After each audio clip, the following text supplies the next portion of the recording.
Could there ever be an atheist on a sinking ship? Assalamu alaikum brothers, sisters, friends and everybody else watching. Welcome to Thought Revolution. In this video we're going to be looking at the 31st chapter of the Quran, verse 32. But before we do this, before we talk about atheists on sinking ships, I want to speak about something related to this which is very powerful and important. And that is to do with knowledge, truth, certainty. How do we arrive at these things?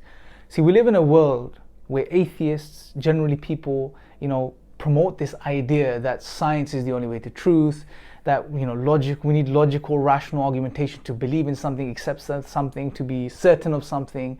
All of these paradigms are out there. But the question is, why are these the only methods? Why are they the best methods to truth? Take science, for example. The idea of scientism, that science is the only way to truth, collapses because one, science can't give you absolute truth. It's based on induction. And two, science can only tell you about physical things. It can only observe physical things, study physical things. Therefore, that's why we say science is amoral. It can't tell you about moral truths, for example, right? So science isn't the only way to truth.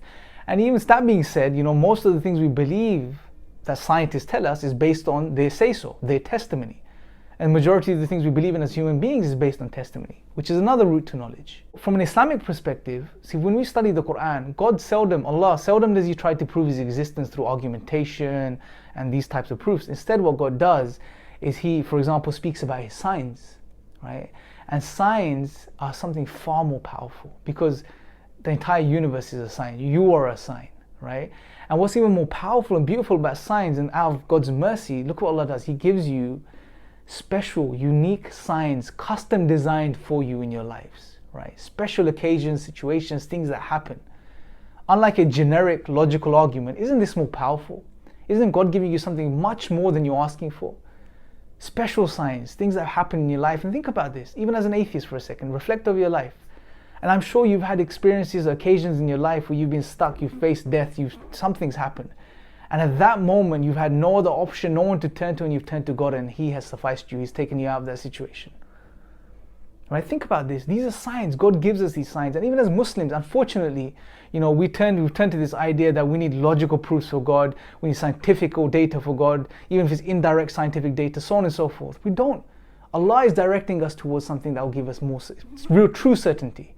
And that is His signs, to reflect over His signs. The Quran is a sign. We call them verses, but these verses are ayat, they're signs, to reflect over His signs, use our intellects, and to accept the obvious, right? Don't turn away from the signs. And this is why in this verse, chapter 31, verse 32, let's look at the end of the verse. God tells us that nobody denies His signs except for he who is an ungrateful traitor, right? Think about this. And the reality is we can't.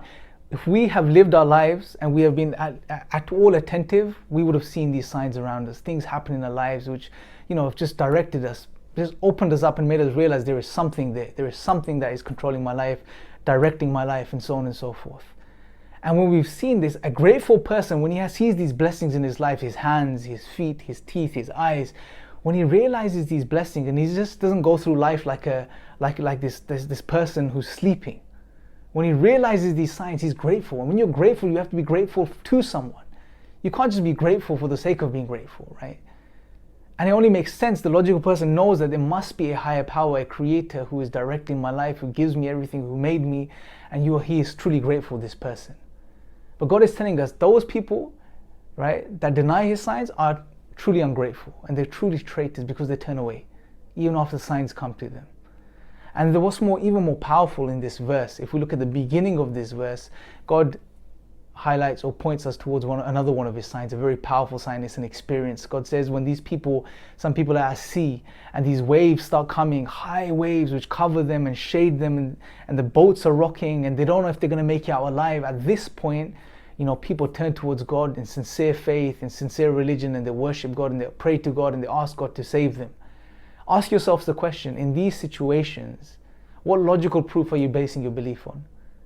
What logical proof are you relying on that's convinced you that God exists and He's the only one that can help you? When you're on a plane, so many thousands of feet up and you experience turbulence and the plane is rocking and you don't know what's going on, and you start praying, even as an atheist, at that moment you start praying internally, what proof has come to you? What logical argument has come to you? What data has come to you that's made you believe that God exists and I need to pray to Him because He's the only one that can help me? See, the reality is these are signs. And then further down, God gives us another sign, which is when He delivers you safely to land. He helps you and He delivers you safely. And you're very grateful at this point, but then you turn away. God says that these people, they become very moderate in faith. They turn away from God. They go back to their lives, back to doing what they're doing. They forget about God. They turn away from Him. They become ungrateful. Right? This is the situation of life. This is our situation as human beings. Unfortunately, many people deliberately deny these signs. They deliberately turn away. And God gives everyone signs. But people have deliberately decided to cover them up, turn away from them, and just get on with what they're doing. This is true injustice to oneself. Then these people, they want evidence. They want proof of God. It's like saying somebody walking out on a very sunny, bright day on a beach, goes to a seaside and the sun is shining. They stick their head in the sand and then they say, give me proof of the sun. This is what we're doing. The signs are all around us, just like the blazing sun that will surround this person. But if you choose to stick your head in the sand and then ask for evidence for God, unfortunately, there's no one that can help you. So if you are sincere and you want to find the truth, then reflect over your own life, because that is the greatest sign. That is one of the greatest signs. And reflect over the book of God, the Quran, which is another sign, right? Reflect over these things, really think about these things, my friends, brothers and sisters, and realize, just to conclude and summarize, don't go by this false narrative and idea that science is the only way to truth, logical arguments are the only way to truth. No, God is giving you something far more personal, far more powerful, which are His ayat, His signs. Turn towards them, reflect over your own life, and worship the Creator of everything that exists, the one that gives us everything, the one that loves us more than our own mothers, and turn to Him and worship Him alone. I thank you guys for watching. Until next time, Assalamu alaikum wa rahmatullahi wa barakatuh.